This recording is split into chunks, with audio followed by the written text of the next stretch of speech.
There are moments when nothing beats the thrill of walking into a hostile zone surrounded by enemies, knowing you're about to take them all down. These are the games where tactical action meets pure chaos, where reflexes, precision, and cold blood shape every second. And it doesn't matter if it's top-down, first-person, or slow motion, what matters is serving justice your own way. It's time to go full John Wick mode. Before we jump in, tell me which game made you feel completely unstoppable in the middle of the chaos. And hey, if you can, subscribe to the channel to help me grow. It may seem like a small thing, but it helps a lot. No more delays, let's get started. Sifu begins like any great tragedy with betrayal, blood on the floor, and a silent vow. You watch your master get murdered by a former student and his crew, and you, still a child, are left for dead. But something prevents the end.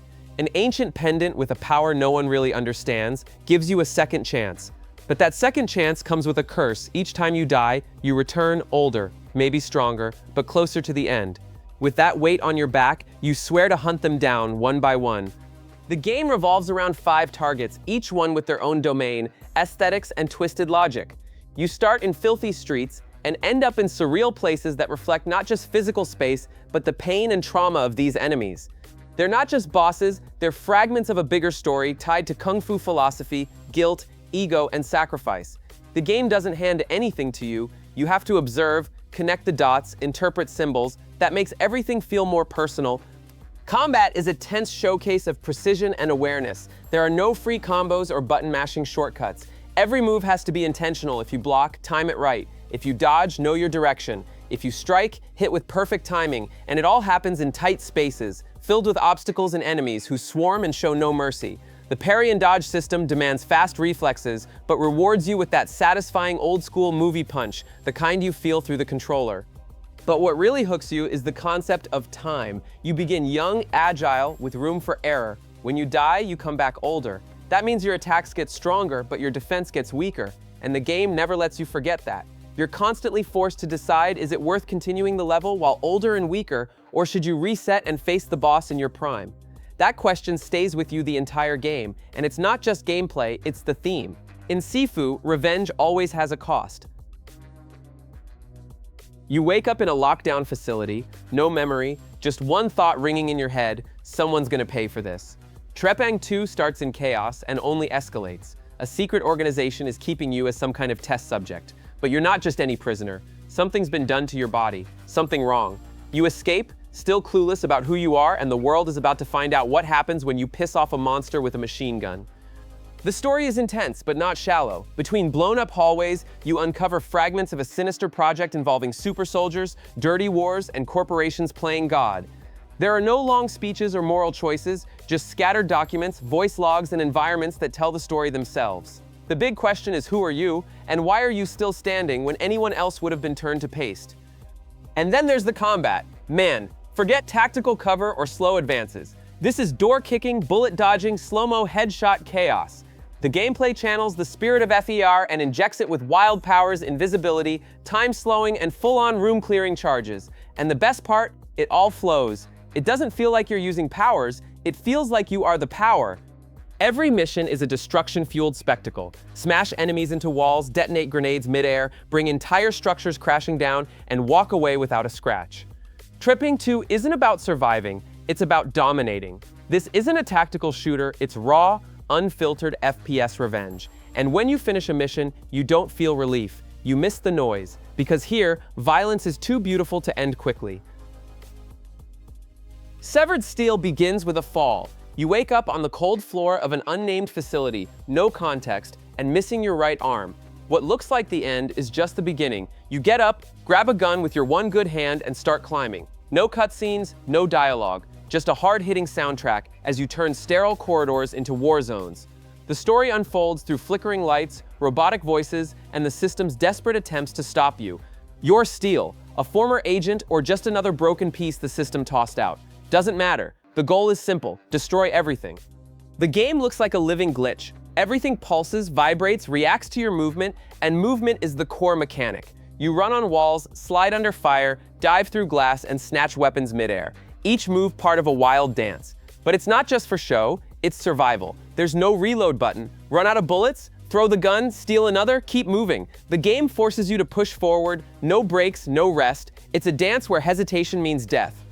Each stage is an arena. No complicated objectives, just the promise of total chaos. Enemies come from all sides, drones explode, grenades fly across the screen, and you need surgical precision to survive. Slow motion isn't just a gimmick, it's a window. You bend time just long enough to line up that impossible headshot before slamming back into action. This isn't a game where you play stylishly, it's a game where style is the most efficient way to survive. Severed Steel doesn't care if you understand everything. It wants you to feel it. The abandonment, the fury, the urge to move. The story is shattered, just like the world, but the emotion is whole. This place threw you away, and now you're the storm crashing back in. One woman, one gun, and a symphony of destruction written by someone who's done running. The Hong Kong Massacre doesn't give you a moment to breathe. It starts in the present, in a silent interrogation room, then throws you back into the past, a time when justice and revenge blurred together, and only one of them had infinite ammo.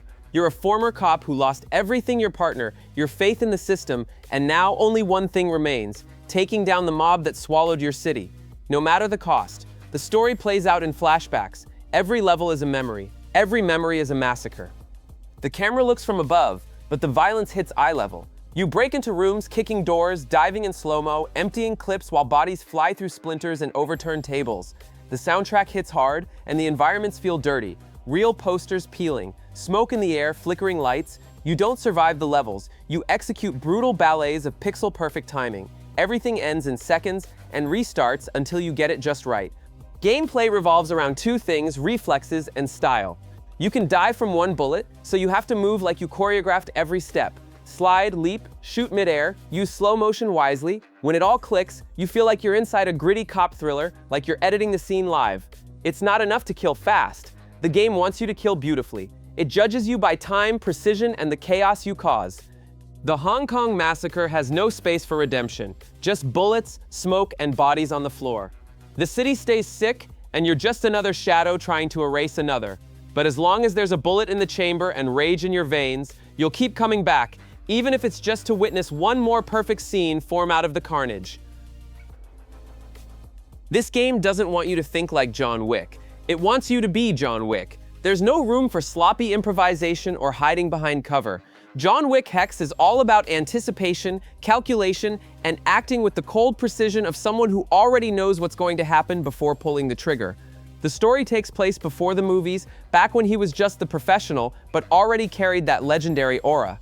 A kidnapping kicks things off, and suddenly you're neck deep in an underworld that speaks in codes, kills with honor, and moves with surgical grace.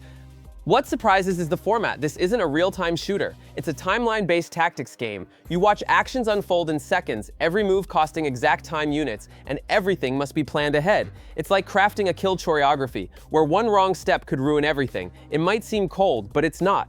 Every choice carries tension. You move in silence, take down two, spin around, shoot a third, disarm the fourth. When it ends, it feels like watching a perfectly sketched action scene. The visuals are sharp and stylized, with bold colors and levels painted under neon. It all reinforces the modern noir comic book vibe. Enemies aren't obstacles, they're chess pieces. And with each new chapter, the pressure increases. New threats, fewer covers, less time to think. You start predicting like a hunter with a clock instead of a heart. Time doesn't stop, but you've learned to control it. John Wick Hex is the kind of game that makes you stand up after a flawless run, not because of adrenaline, but because of precision. For 5 minutes, you were the professional. No mistakes, no noise, just efficiency. A killing machine with rhythm, with code, with honor. The world is gone, but the tower still stands. Inside, the last trace of civilization is held together by control, fear, and blades. Ghostrunner begins with you waking up in the ruins, memory wiped, a voice guiding you, and one goal: climb. Every floor is a test, every enemy a wall. You're not a soldier, you're correction, a sharp answer to a broken system that refuses to die. The story unfolds slowly, through broken memories, brief dialogue, and revelations that shift everything, even your mission. You move like physics don't apply. Running along walls, sliding under bullets, leaping across floating platforms, and slicing enemies with pinpoint accuracy. Combat is entirely one-hit kill. Touch an enemy, they're dead. Get touched and you're dead. That makes every fight a high-speed dance of memory and instinct. There's no retreat, only forward. The game demands that you think fast and act faster. Level design is insane. Every chunk of the tower feels like a suspended arena between cyberpunk and collapse. You dodge lasers, avoid missiles, hack systems, and eliminate enemies with surgical precision.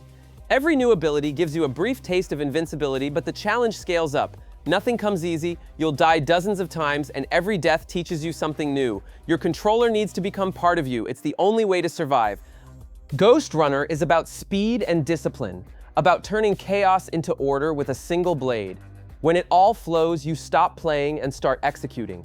A perfect line between impulse and consequence, like every move was written in blood into the tower's source code. Hitman Absolution starts with a difficult shot and an even heavier choice. You're not just a contract killer, you're a weapon that learned to think on its own. This time, the mission isn't to eliminate a random target, but to protect someone who was never meant to exist. That changes everything. The world no longer sees you as a shadow, it hunts you. And every step becomes a tightrope walk between staying unseen and leaving a trail of neatly arranged corpses. The game gives you total freedom to handle each situation your way, blend in, cause accidents, poison, sabotage, or lose your patience and take everyone out one by one. Every level is a self-contained sandbox with multiple paths, interactive objects, and secrets hidden in plain sight. You observe everything, study routines, wait, and when you act, it looks choreographed, but you're the one who wrote the scene. The visuals are intense, almost cinematic. Rain, neon lights, sleazy motels, empty streets, and mansions full of moral decay. The game nails the atmosphere. It makes you feel the weight of being in the wrong place at the right time. Doesn't matter how big the map is, there's always something hidden. An open window, a suspicious conversation, a distraction that changes everything. You control the environment, and silence is your signature. Hitman Absolution doesn't reward you for killing, it rewards you for vanishing. It's a game about patience, precision, and style. About accepting that no matter how much the world tries to control you, you're still the one making the rules.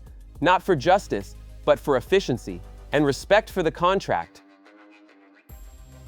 You pick up the phone. On the other end, distorted voices speak in code, drop a job, give an address, hang up, no explanations, no questions. You put on the mask, get in the car, and go. Hotline Miami doesn't make sense. And at the same time, it makes all the sense in the world. The violence is fast, raw, over the top. But behind the neon and blood, there's a sick city, broken characters, and a fragmented narrative that makes you question your sanity. It's a psychedelic trip, reeking of gasoline and guilt. The collection includes both games, the original and Hotline Miami 2 Wrong Number. The first is more direct, short levels, simple goal, pure carnage. The second expands everything, more characters, parallel stories, overlapping timelines, but both share the same logic: die, learn, repeat. The top-down view shows it all. You study patterns, breach rooms, eliminate quickly, miss one beat, and you're dead. Then you try again, and again, and again.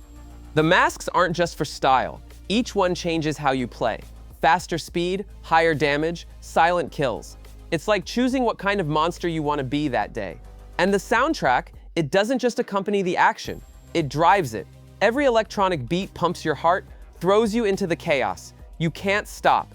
Even after the level ends, the music still echoes in your head. You want more. Hotline Miami Collection is pure addiction. A game where violence is absurd but never meaningless, where the story is insane but grips you like a good conspiracy theory.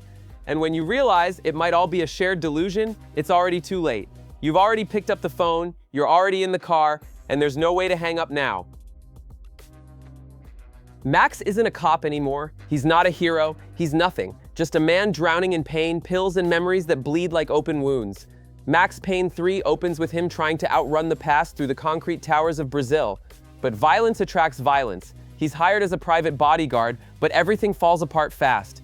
Kidnappings, betrayals, public executions, and Max, even shattered, does what he always did, walks into hell with a pistol in hand and his finger on the trigger. The game mixes intense gunfights with a heavy, suffocating narrative. It's like watching a noir crime film in slow motion, narrated by someone who's lost everything.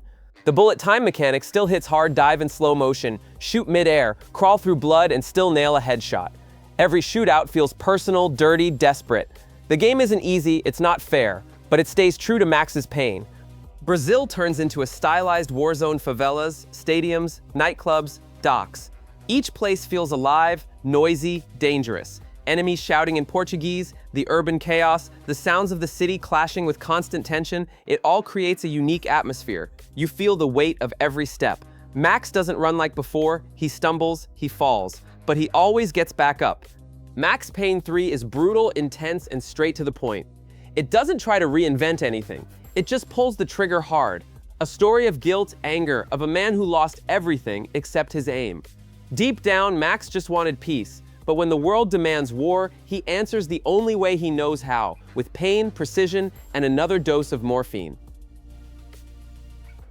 Waking up from a 9-year coma. No army, no nation, no face, only pain, scars, and a burning idea of revenge. Metal Gear Solid 5 starts just like that, with the war already won by others but far from over. You're no longer a soldier, you're a ghost, dragging what's left of a past that refuses to die. The story blends global conspiracies, betrayals, and secrets buried under tons of gunpowder, all wrapped in that enigmatic style this series is known for. This time, the battlefield is open. You can plan every infiltration, scout from afar, use gadgets, recruit soldiers, or just hop on a horse and storm the front. The game gives you total control, but always reminds you that every choice carries weight. Combat is tactical, silent when needed, explosive when it has to be. You build your base, your squad, your strength. But the mission, that one is always personal. Afghanistan, Africa. Every location breathes tension. The music fades into the background, replaced by helicopter blades, wind through the dunes, enemy radio chatter, and in that quiet, you strike. A shadow among shadows, capable of wiping out entire squads without being seen, or blowing everything up with style. There's no right way, only efficiency, and the game gives you every tool for that. The Phantom Pain is about absence of name, of home, of certainty, but also about persistence. You rise from the hospital bed with a bullet still lodged in your skull and build an empire anyway, not because you want power, but because you need answers. And in the world of Metal Gear, every answer comes at a price, usually paid in silence and blood. The wall splits the city in two. On one side, forced order. On the other, resentment built over years of war. Killzone Shadowfall starts with this tension, in a futuristic capital that feels like post-war Berlin, where every corner hides secrets, spies, and threats ready to explode. You're not just a regular soldier. You're sent on dirty missions, infiltrations, sabotage, always walking the line between diplomacy and death. The story is colder, more political, and it doesn't take long before everything spirals into chaos, where no one is truly innocent. Combat blends tactical action with explosive moments. You have the freedom to go in guns blazing, strike from the shadows, or use your drone as a weapon, shield, or climbing tool. It always feels like you're surrounded. Enemies flank you, communicate, use the terrain, and the game doesn't hold your hand. It throws you into the field and expects you to figure it out. When everything clicks, each encounter becomes a brutal, fluid action sequence. The art direction delivers one of the most striking sci-fi aesthetics of its generation. Clean, cold environments with imposing architecture and harsh lighting, but that's just surface. Inside, you'll witness executions, prisons, and massacres. The city looks beautiful on the outside, rotten on the inside, and the game knows how to use that. You'll cross ruined deserts, suspended forests, collapsing space stations, all with a constant sense of urgency. The war never ended, it just changed its address. Killzone Shadowfall doesn't try to tell you who's right. It throws you into the dirt and lets you figure it out for yourself. One shot at a time, one mission after another, until you realize there may be no such thing as victory, only survival. Hong Kong pulses like a living organism. Between crowded markets, wet alleys, and neon signs, a silent war unfolds every day. Sleeping Dogs Definitive Edition drops you right in the middle of it from the inside. You go undercover in one of the city's biggest triads, faking loyalty, breaking trust, and losing yourself in the blur between who you are and who you're pretending to be. The story is dirty, intense, full of moral dilemmas and twists where every step could be your last, because once you're in, there's no guarantee you'll make it out alive. Hand-to-hand combat is the heart of the game. Sharp strikes, precise counters, brutal finishers. Fighting in Sleeping Dogs feels like starring in a fast-paced martial arts movie. You improvise with the environment, throwing enemies into electric boxes, diving into dumpsters, knocking over shelves. Then come the gunfights, perfectly choreographed chases, and breathtaking cinematic sequences. Everything flows without breaking pace. But what stands out most is how the city refuses to be just a backdrop. Hong Kong has personality. It challenges you, embraces you, betrays you. Side missions dive into local revenge plots, illegal races, family disputes. Between major missions, you eat at street stalls, train in kung fu, bet on underground fights. Everything fits naturally, with no overkill. It truly feels like you're living there, stuck between two worlds constantly colliding. Sleeping Dogs is more than an action game. It's a tense dive into an underworld where honor, violence, and deception go hand in hand. And the deeper you go, the harder it is to remember which side you're on, or if there's even one left. Nothing is real? Or maybe it is. In Katana ZERO, you wake up, get a mission, eliminate the target, then do it all over again, between meds and therapy sessions that cure nothing. The city is collapsing, drowned in crime, dirty wars, and failed experiments, and no one knows that better than you. With every new contract, reality gets more twisted, and the line between control and manipulation starts to fade. The past knocks, but memory refuses to open the door. Combat is a series of perfectly calculated executions. Every room is a puzzle. You walk in, plan, act, and die if you miss a beat, but the game rewinds and lets you try again. Your sword cuts through everything, reflexes slow down time, even bullets can be deflected. When it all clicks, the action feels like a violent, hypnotic dance.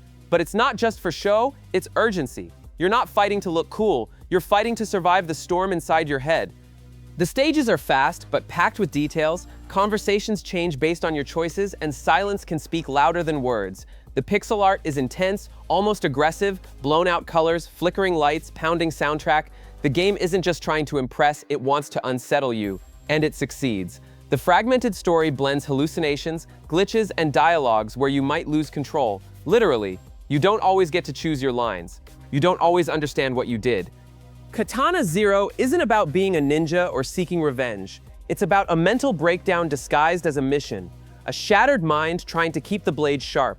And as you start to piece everything together, you realize the biggest fight was never with your enemies, but with your own mind. Subtlety, not a chance. Shadow Warrior 3 kicks off by blowing everything up, cracking jokes, and drop-kicking giant monsters off cliffs. The world's already ruined. Humanity's hanging by a thread, and your only hope is someone completely unhinged and ridiculously well-armed. The story doesn't waste time. A colossal dragon is tearing reality apart, and you need to stop it. But even in the chaos, the game finds room to laugh at itself. It's action, sarcasm, and blood on the walls all at once. Combat is pure mayhem. Sword in one hand, gun in the other, grappling hook on your shoulder, you run on walls, double jump through the air, and execute enemies to unlock grotesque weapons.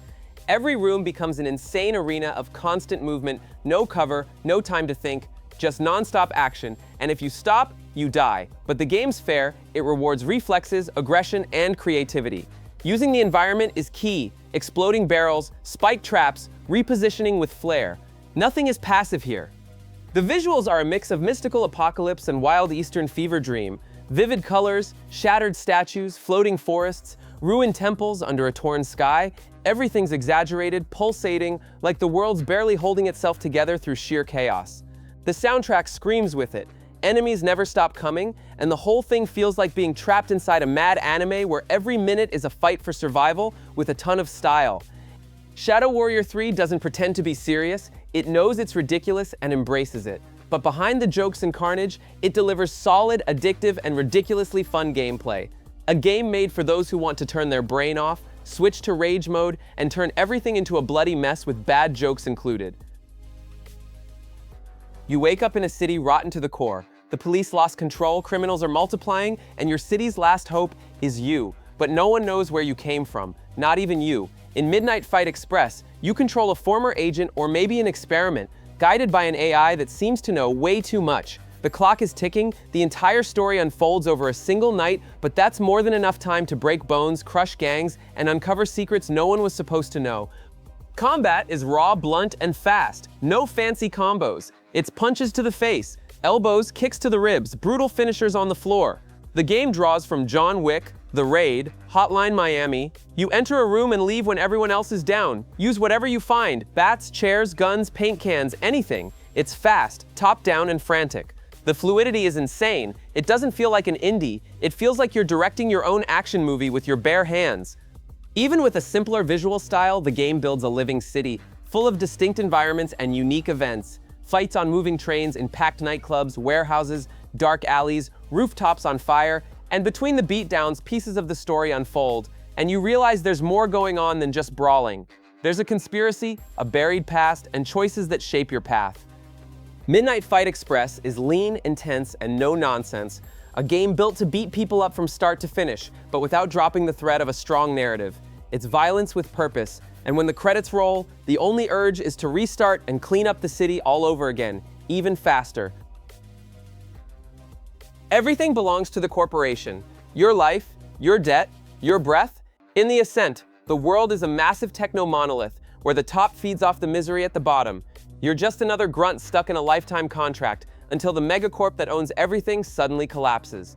Chaos erupts, gangs seize power, systems crash, robots go wild, and right in the middle, you realize if you don't do something, you'll die with the city. So the game hands you a gun, a mission, and drops you into this vertical hell to set things right with firepower. Combat is weighty, cover-based with grenades, overheating guns, and abilities that change everything. You can summon drones, use shields, impact jumps, electric pushes. Every gunfight is a tactical brawl with enemies that flank, trap, and swarm. And the wild part? It's all isometric, but the camera shifts dynamically in key moments, turning action scenes into full-blown cinematic chaos. It's like watching a sci-fi shootout, only you're the one pulling the trigger. The city is the real star, a cyberpunk Babylon with layers upon layers, dozens of floors, languages, alien species, and an architecture that fuses filth and absurd technology. You move through black markets, decaying clubs, nuclear plants, quarantine zones, corporate towers, all interconnected. NPCs react to what's happening, factions evolve, and the world keeps turning with or without you. And in the middle of it all, you'll have to make decisions. Because every mission is about more than killing. It's political. It's survival. The Ascent doesn't sell you a shiny future, it throws you into it as a prisoner with a gun. And if you want to get out alive, you'll have to quickly figure out who's friend, who's foe, and when to pull the trigger before even knowing the answer. In a future ruled by corporations, combat happens remotely, but never safely. In Deadlink, you pilot a cyber agent remotely linked to battle-ready bodies, storming corporate facilities like a gun-toting phantom. The mission? Sabotage, eliminate, and crush the system from within. Every mission is suicidal, every enemy a murder machine, and every run could be your last. The story is straight to the point, but the pace leaves no room to breathe. Combat is controlled chaos, a mix of fast-paced FPS and high-tension roguelite. Gunplay is only half the fight. You need fast movement, smart use of abilities, and split-second decisions. Death is expected, learning from it is mandatory. Each new run unlocks upgrades, reshapes your tactics, and brings you back sharper. But the challenge ramps up, enemies evolve, and the battlefield becomes a violent puzzle. The arenas change with every attempt, floating factories, corrupted offices, alien-like data arenas. The look is saturated, neon-heavy, with a minimalist HUD that throws you into chaos without hesitation. Visual effects are striking yet functional. You see the violence, feel the impact, but never lose control. The soundtrack pounds along, pushing the pace until your final breath. Deadlink is pure intensity. Nothing is permanent except your drive to try again. It's all about failing, adapting, and turning each death into knowledge with a trail of digital blood left behind. Water's gone, gas is gold, the world has collapsed. In Mad Max, you're a lone warrior wandering through a wasteland of sand, steel, and insanity. No governments, no rules, only speed and strength decide who survives and who rusts. It starts with everything taken from you, your ride, your weapons, your pride. And the game dares you to reclaim it all, piece by piece, while you fight through twisted gangs, electric storms, and the ghosts of your past. Combat splits between savage melee brawls and explosive vehicle warfare. On foot, every punch hits hard, every takedown is brutal, and group fights demand rhythm and sharp counters. But in the car, that's where it hits another level. You build your machine from the ground up, engine, armor, harpoons, guns, and nitro. Car battles are wild, cinematic, and lethal. Your vehicle is your life. Lose control and you're toast in the dunes. The desert isn't empty, it's alive. Every enemy outpost, every camp, every scrap heap has meaning. There's a domination system across regions with bosses, fortresses, and hidden rewards. But the game doesn't hold your hand. It drops you into the map and says survive. The world feels oppressive, red skies, endless dunes, and the bones of a lost civilization. No peace, just dust, silence, and the next ambush. Mad Max is about rebuilding. Not the world, it's already gone, but yourself. In the middle of screams, screeching metal, and roaring engines, you find purpose again. Even if it's through brute force, even if you're alone, even if the road never ends. Now it's your turn. Which of these games have you crushed, and which ones are still sitting in your backlog?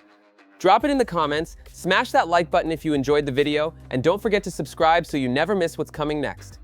There's more insane stuff on the way, and if you're into high-octane action, go check out the video on the best hack-and-slash games to play in 2025. Click in the card and let's dive into the carnage.